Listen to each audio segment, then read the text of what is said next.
government. We represent the people of King County, Washington, so our borders are the same as the borders of King County, and we operate Seattle-Tacoma International Airport, the cruise business, the commercial and recreational boating business, and then in partnership with the Port of Tacoma, we oversee the Northwest Seaport Alliance, which manages the cargo terminals of the Port of Seattle and Port of Tacoma. Really pleased to be here today for this really special event. And I think in particular, I want to say I'm sorry that I am here. It should be one of our 5 elected commissioners. They are all at the airport today for our bi-weekly commission meeting, so they send their regrets. You're stuck with me instead.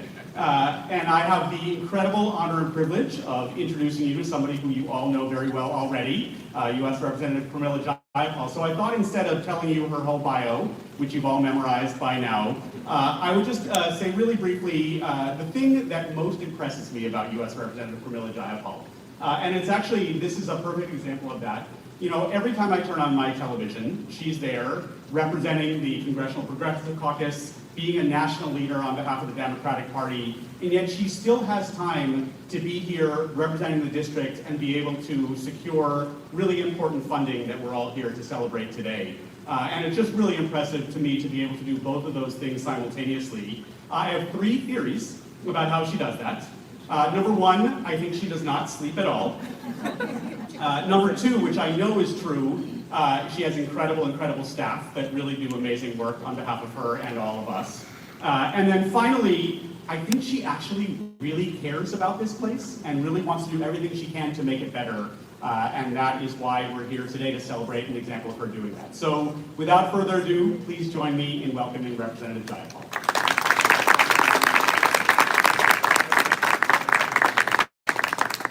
Good morning, everybody. Thank you, or good afternoon. See, I don't sleep, so I don't know what time of day it is.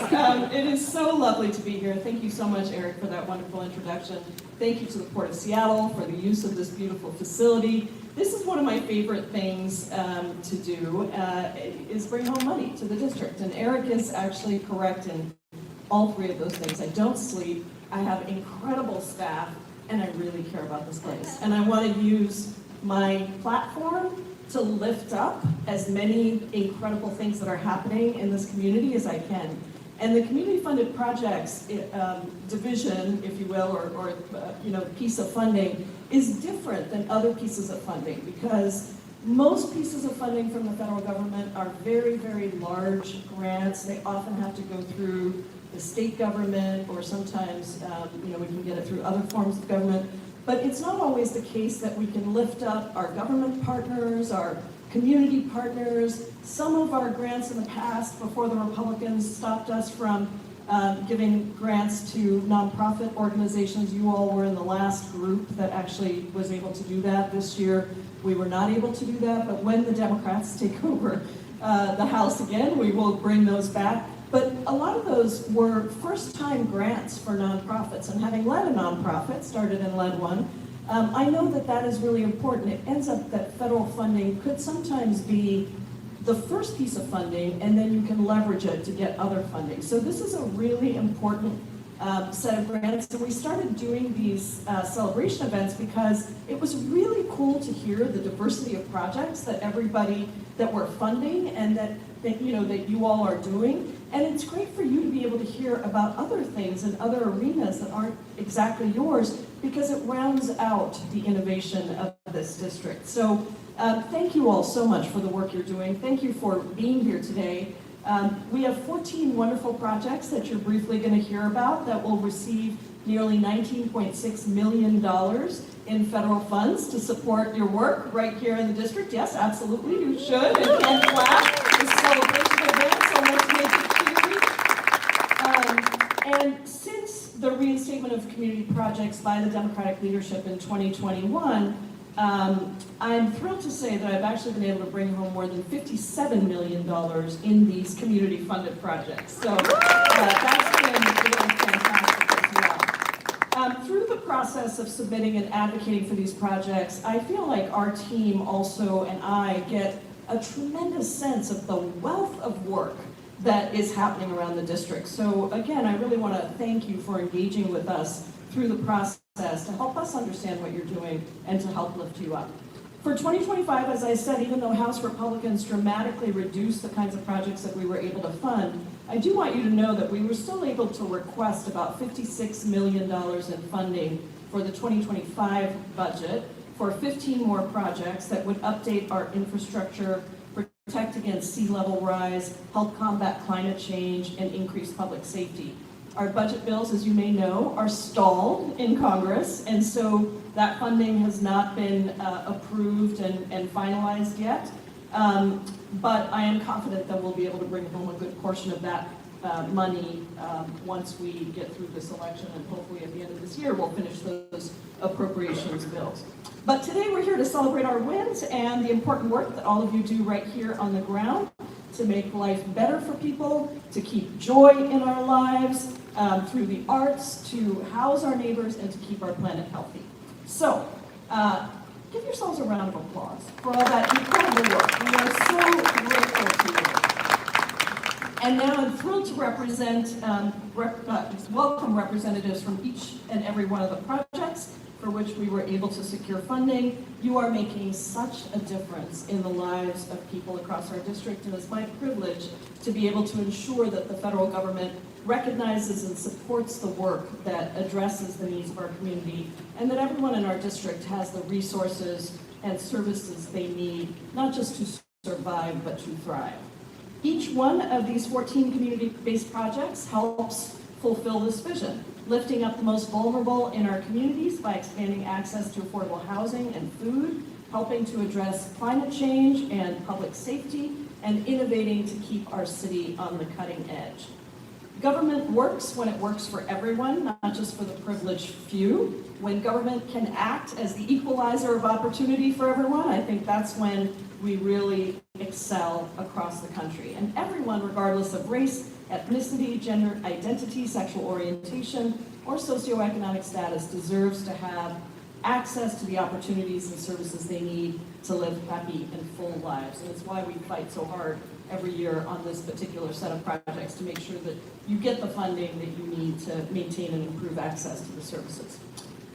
So today, as you come up here, I'm going to present each of you with a ceremonial check to recognize the award and your work.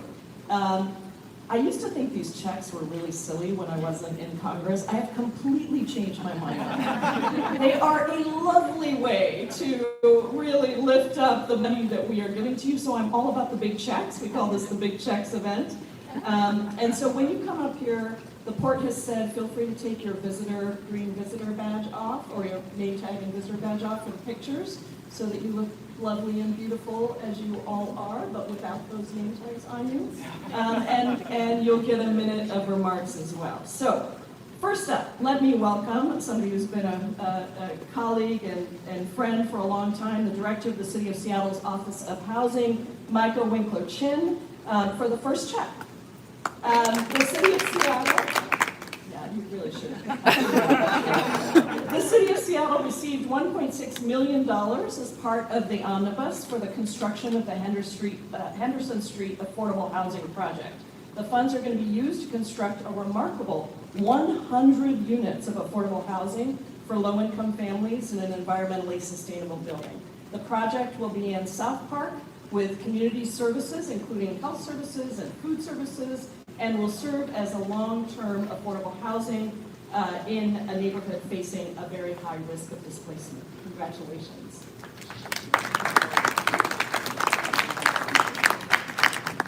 Hi, everyone. I don't know what else there is to say about the project because Congresswoman Jayapal's description was so great. The project is basically a promise to the families of South Park. The promise is basically that it's a very simple one, that they can live in housing that is safe and healthy for them, that is sized for them, and so they do not have to leave the community that they love. As well as some fun ground floor uses that have also been referenced. So we just want to thank you, Congresswoman Jayapal, for your tireless dedication to all the communities that you serve. And ooh, look at the check!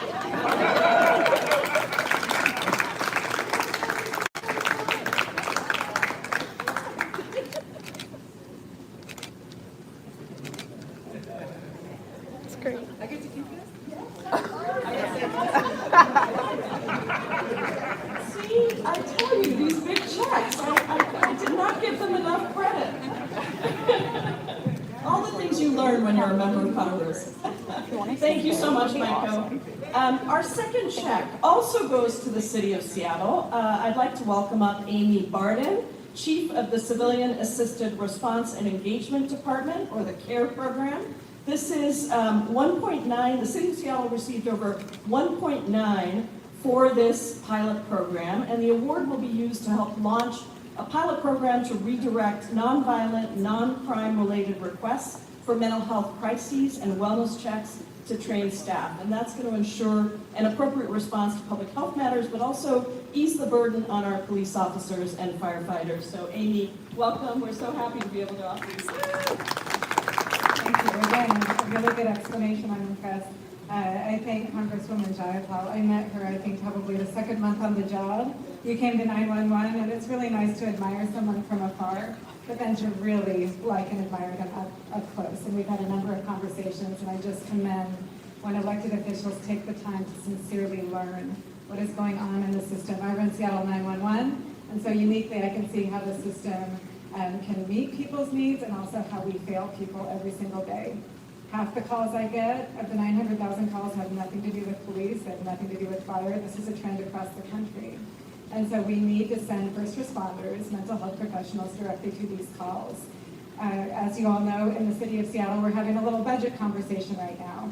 And I am so grateful. Were it not for these funds coming through, I would not be expanding citywide right now, which is happening. So just sincere thank you. It changes everything.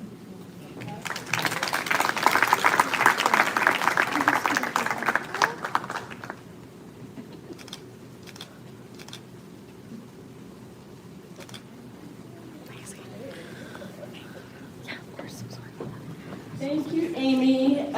Next up, I would like to welcome the Community Roots Housing team, led by CEO Christopher Persons. Community Roots Housing received $850,000 for capital repairs of 4 affordable housing properties, and the money is going to be used for roofing replacements and interior renovations at these 4 affordable housing properties across Seattle, ensuring the long-term viability of these buildings. This maintenance is going to keep 150 units of affordable housing open and safe to continue serving low-income families and seniors.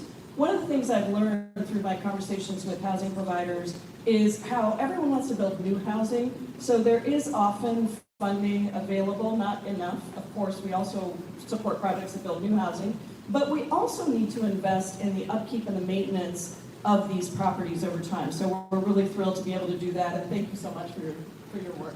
Well, thank you. Community Roots Housing is thrilled to be a recipient of this award.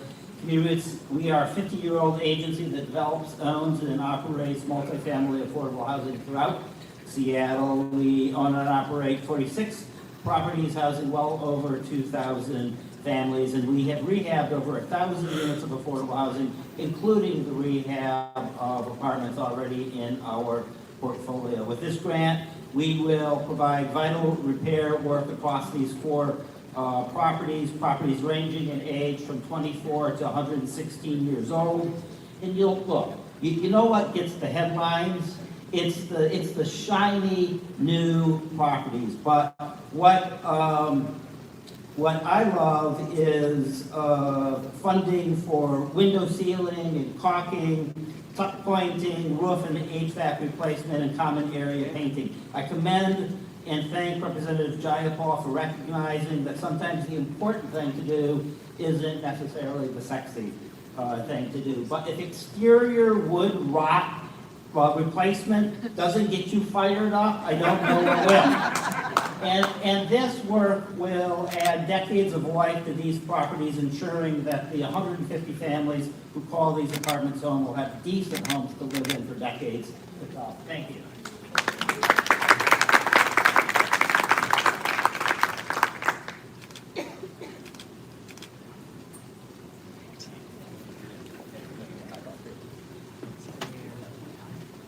Okay, wonderful. See what you're learning?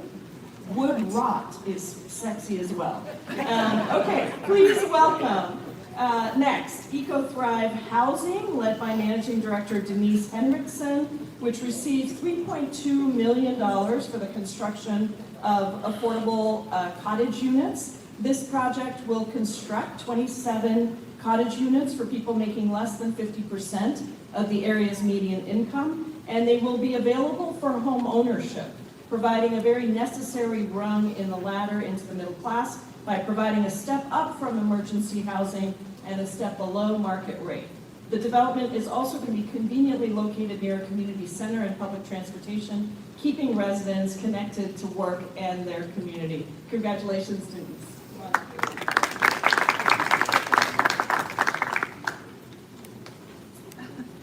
The Eco Thrive team is really grateful for the support of Congresswoman Pramila Jayapal and the Congressional Committee. And we're also grateful to the people who inspired us when they shared their stories of what they need to thrive. We talked to hundreds of people throughout Seattle and King County, and what we heard the most is people need financially stable housing costs that don't go up faster than their wages. And if to really thrive, people need to experience a sense of belonging. So together, we're building a beautiful pocket neighborhood in Burien, homes that will be permanently affordable, climate adaptive, and collaboratively owned by the people who live there, with a common house and playground, all nestled in a landscape of edible and native plants. Our goal is to create a model of housing that can be replicated across the region and beyond, so that cooperative, low-carbon living becomes more mainstream, because that's really the world we need right now. And maybe these dual challenges, the housing crisis and the climate crisis, are an invitation for us to learn to live a way into a new way of thinking about how we are connected and how we impact the world around us and the people around us. So thank you again for your support.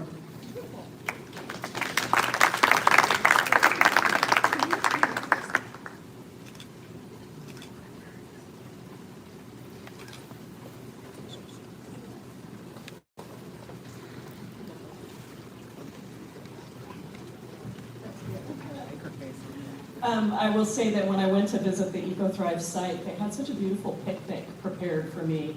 It was really lovely, and the site is beautiful, and I'm really looking forward to seeing that completed. Next up, I want to welcome the Family Works team led by Executive Director Marsha Wright-Soika. Family Works received $750,000 to renovate the Wallingford Food Bank. The Wallingford Food Bank serves about 3,900 households every year, helping families to keep food on the table. And that funding is going to help grow their food access program and increase the capacity of their mobile food pantry, providing food assistance to an additional 550 households. We're just so thrilled to be able to support this project. Congratulations. Congresswoman Jayapal, and hello to my team. It really takes a lot of us to do this work. And I just want to say how much we really appreciated your visiting with our team last summer. You really listened to the experience of our clients and our volunteers and our staff and channeled that into the fight for this funding. We are in an affordability crisis, and that includes food. And one of the things about this renovation is that it's just not about bigger space. It's really an opportunity for us to build a dignified, welcoming environment for families to get access to the services that will build their safety and stability and their security. And so I just want to thank you so much. This is going to get us over the finish line. We're really excited to invite you to the grand opening next year.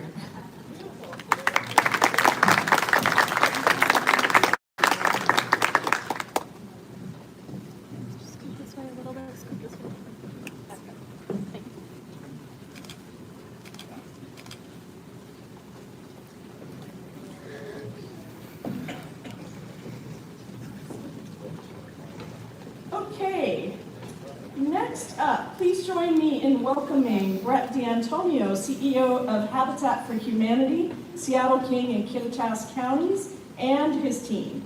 Habitat for Humanity received $850,000 for the construction of 20 new affordable homes. Can you tell there's a theme here to some of this funding, addressing the things we need right here at home? These homes will be set aside to serve individuals with an average of 50% of the area median income, increasing the supply of affordable housing. And the housing project is going to help to foster community among neighbors with a playground and a community center. Congratulations, Brett. Thanks again so much to Congresswoman for your tireless support for affordable housing, specifically Habitat, and allocating these funds for us to really close the gap and get us started on this project in South King County. We're thrilled to be able to build in South King County. There's a huge need, and it's been a little while. You were out with us for our groundbreaking in August, and since then we've had volunteers from all over the community start building those homes. We've got walls going up, and we'll be welcoming home the 20 new families in just about a year. So thank you so much for your support. We really appreciate it.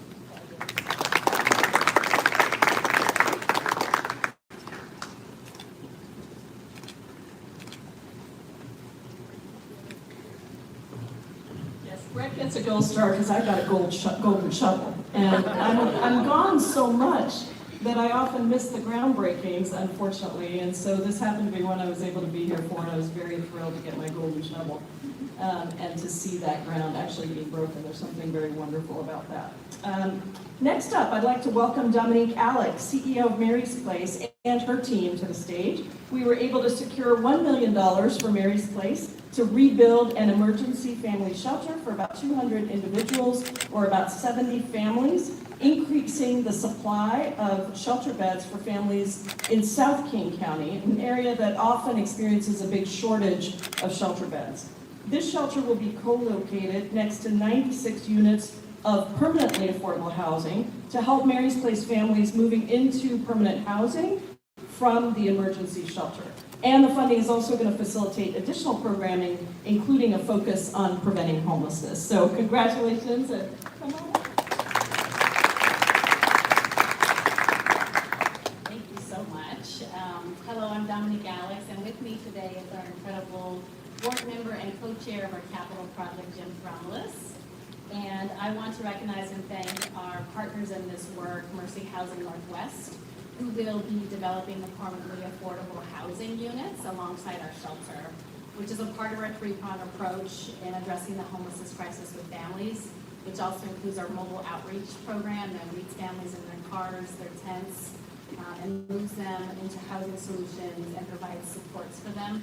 And then our third prong, which is the prevention program, and that is really thinking about rental assistance and stability supports to keep families in their apartment homes. Thank you, Congresswoman Jayapal, for your vision and your leadership, for seeing the growing need in our community and recognizing the crisis on families and young children, for those that are losing their homes and sleeping outside. Thank you so much for caring for our neighbors. Your support for this work, for these families, they know that they're not forgotten. And I really deeply appreciate your care and love. And we couldn't do this without your partnership. And together, we can ensure that no child sleeps outside. So thank you.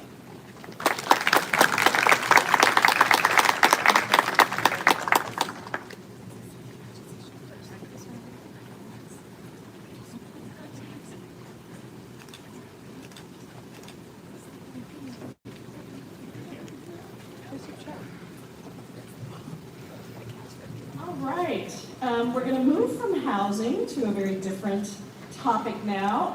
Our next check, I was able to tour just last week, and we did our own Big Check event there, which was fantastic. So we have with us Northeastern University's Seattle Dean, Dave Thurman, and it was really wonderful to be in the facility, and to the whole team. It was so wonderful to be in the facility last week. This is a $963,000 grant for Northeastern University's Additive Manufacturing Lab and Community Experiential Learning Space. This is funding that will be used to acquire 11 pieces of additive manufacturing equipment to help facilitate research and workforce development and close a current workforce skill gap and help strengthen our supply chain. It really was amazing to come to the university last week, to be in the space that's going to be used for this, and to meet the students, and to really hear about all the incredible work that you and your team are doing. So congratulations to you there. Thank you, Congresswoman. The space that we're going to be creating is about 3,000 square feet.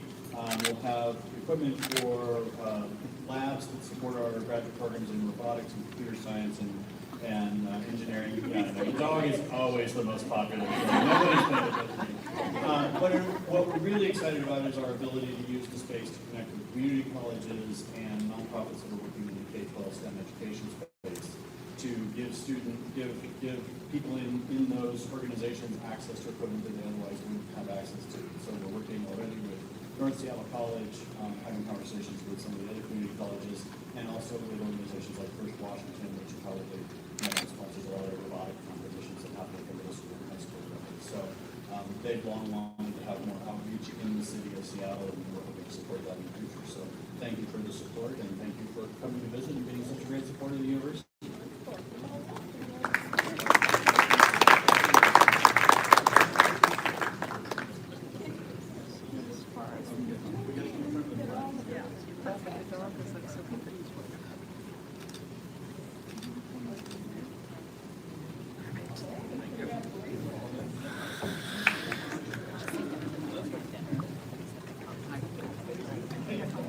I got to meet her last week, so we're old friends. The dog, I mean.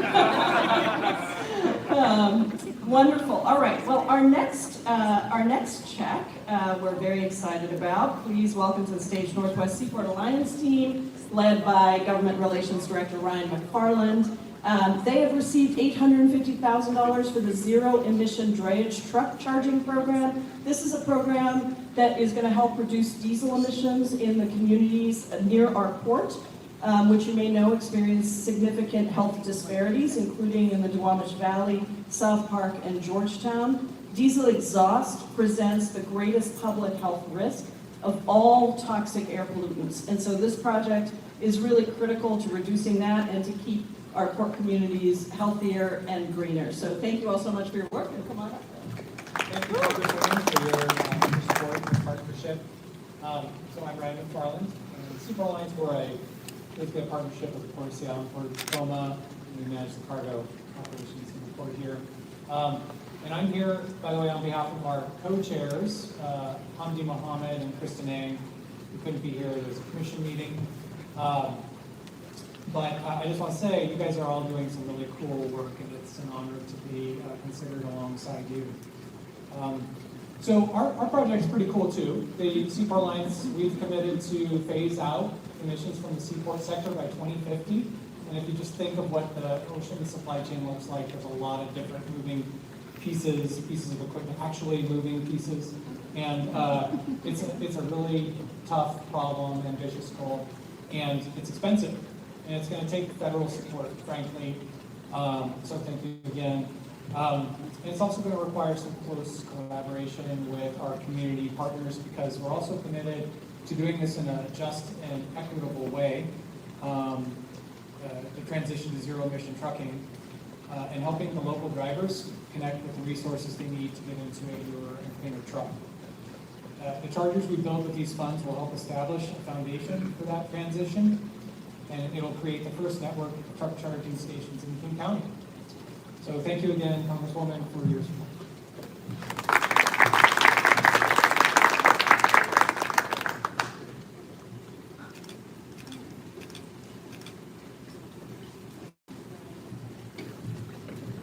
And I'll just take a point of personal privilege to say that the commission president is Hamdi Mohammed, who some of you may remember used to work with me and was one of my early volunteers when I was working on redoing the census lines back in 2010, so that we could actually get districts that were more representative, and it's just wonderful to see her in this position of tremendous leadership. So I hope you all get a chance to meet her.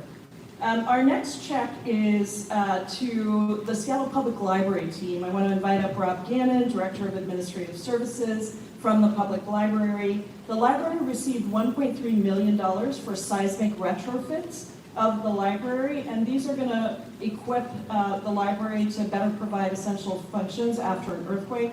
Unfortunately, this is something we really have to think about in this region, and we've been doing a number of our community-funded projects for this purpose, including a generator at the Seattle Center that we funded. We need to make sure that we are prepared for the worst eventualities, and so this will allow the library to provide those essential functions after an earthquake, like community sheltering and staging. And it also ensures that the library remains an earthquake-safe facility for year-round community services, including all of the times that it functions as a heating and a cooling center during increasingly extreme and unfortunately increasingly common weather conditions. So very grateful to the Seattle Public Library for all of the functions that it does, and congratulations on this grant.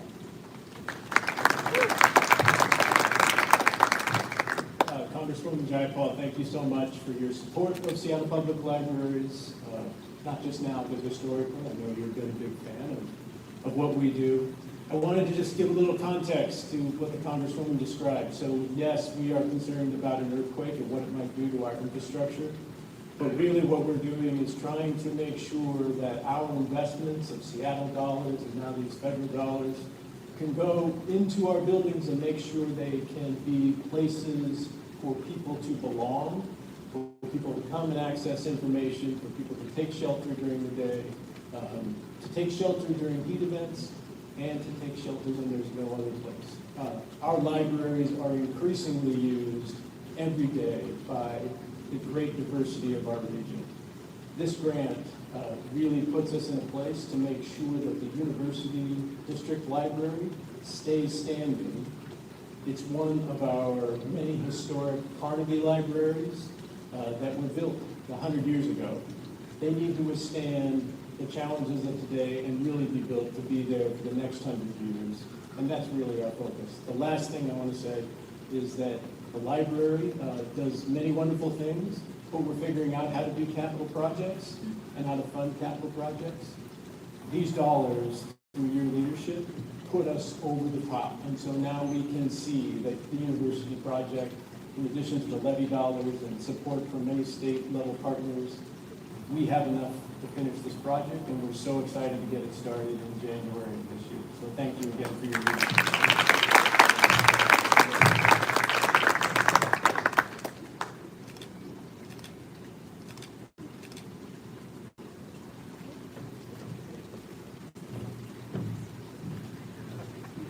All right, our 11th big check. I want to welcome Maria Huffman, the director of Washington Nanofabrication Facility, and the team, including some incredible undergraduate researchers at the University of Washington, to join me up here on stage. UW received $3.5 million for their advanced nano and quantum systems. I got a real education when I went and toured the facility and understood exactly what that was and talked to the students, and I'm just really excited about this project. It's going to be used to acquire workhorse pieces of equipment that are critical to carrying out research and product development at the Washington Nanofabrication Facility, which is the largest publicly accessible clean room in the Pacific Northwest. It provides critical equipment to carry out research and development in semiconductor technology, quantum information systems, material science, nanotechnology, bioengineering, medicine, and renewable energy. And it's going to help us ensure technological and economic competitiveness in fields that are of great importance nationally right now, including in semiconductors, obviously, in quantum information systems, personalized healthcare, and sustainable energy. And it's a great training resource and facility as well. And so thrilled to welcome you up here, Maria, and thank you for your tremendous work. Congresswoman Jayapal, I cannot thank you enough. And I thought we were the only geeks in the audience here and waiting. I know there are a few others, but you couldn't have explained it better what we're trying to do. And I just want to say we're so excited, and this is a microcosm of the staff actually that makes our facility work, our students, and also permanent staff. What we are trying to do is prepare the workforce of tomorrow And I'm sure some of you at least have heard about the CHIPS Act and all that the Biden administration has done to bring semiconductors back to the United States. So this, we are trying, and with your fabulous and fantastic funding and grant, you're making it possible. And not only research, which is of course critical for the University of Washington, also innovation, because we have a lot, our users, people who come to use our lab are not only academics, but also come from companies. And so you're spurring innovation as well. And of course, education. Education is a key factor to prepare the students that are now and making them into the workforce of tomorrow. Thank you. We are deeply grateful for your foresight and just supporting research, innovation, and education in Washington. Thank you.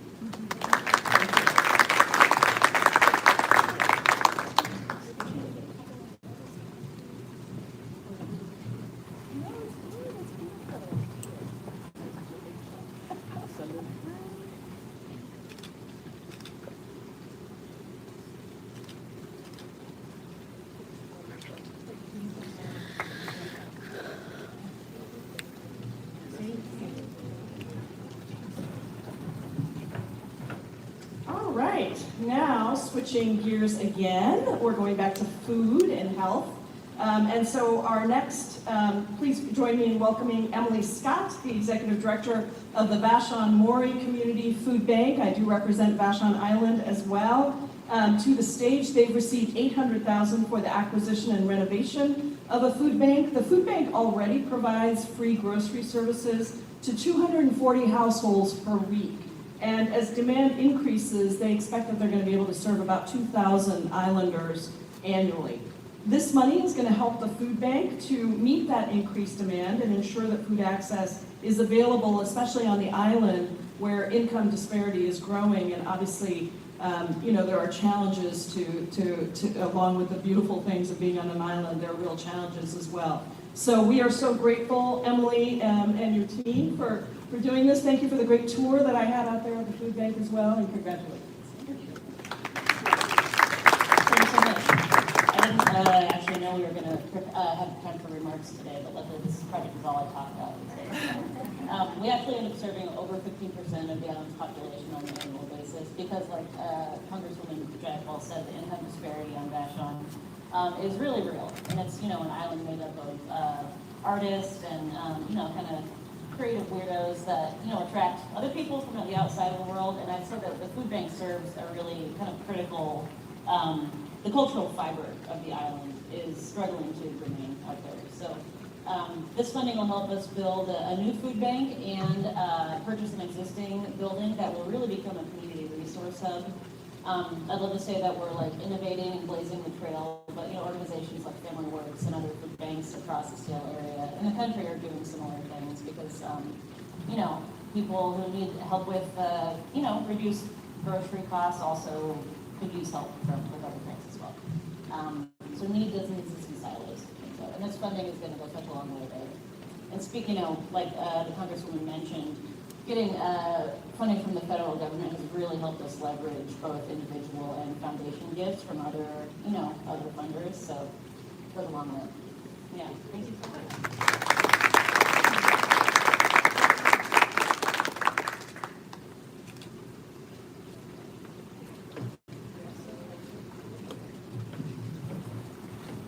Wonderful.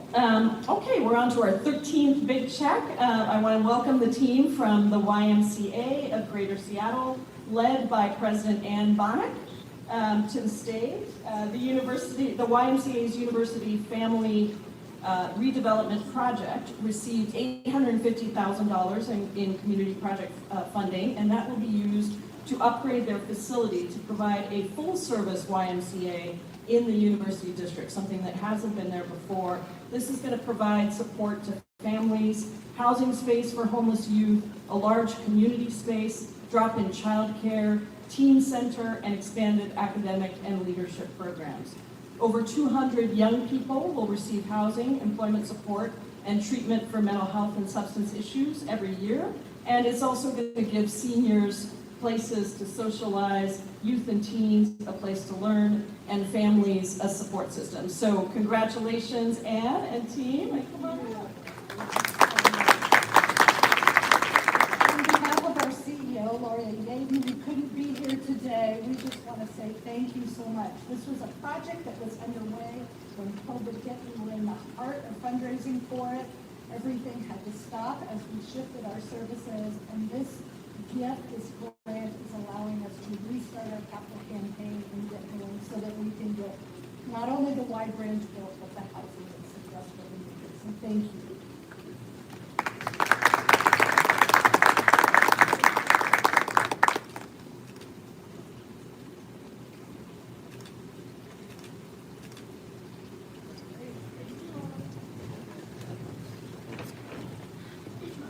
And our last but certainly not least 14th big check, I want to welcome Youth Care CEO to Gail Cooper and team to the stage right now.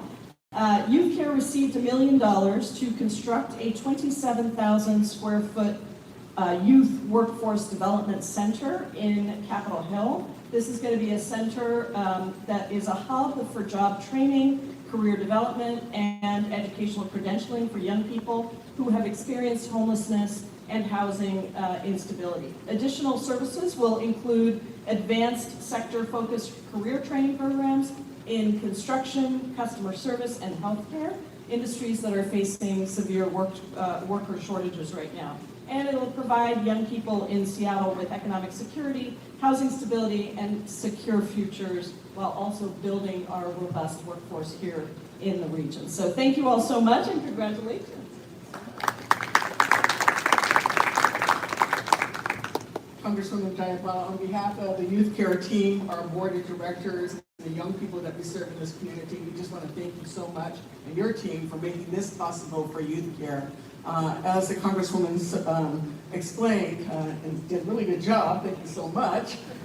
The Youth Care's Constellation Center is a new project that's being built up on Capitol Hill. We believe that young people need more than just housing. They need also economic stability. They need job training. They need workforce development and training to help them sustain that housing and to sustain their lives and have successful lives for their future. Youth Care has been around for 50 years. For 50 years, we've been doing this work with young people. We've been a beacon of hope in this community for young people, and we want to continue to do that. And so with this funding, we've been able to leverage other private and public funding as well to make this project happen. We are looking forward to a groundbreaking coming up sometime in 2025. And we also look forward to really serving this community of young people. This is the answer to ending youth homelessness from our perspective as an agency that's been around for a long time. So thank you once again, Congresswoman Jayapal. We really appreciate it.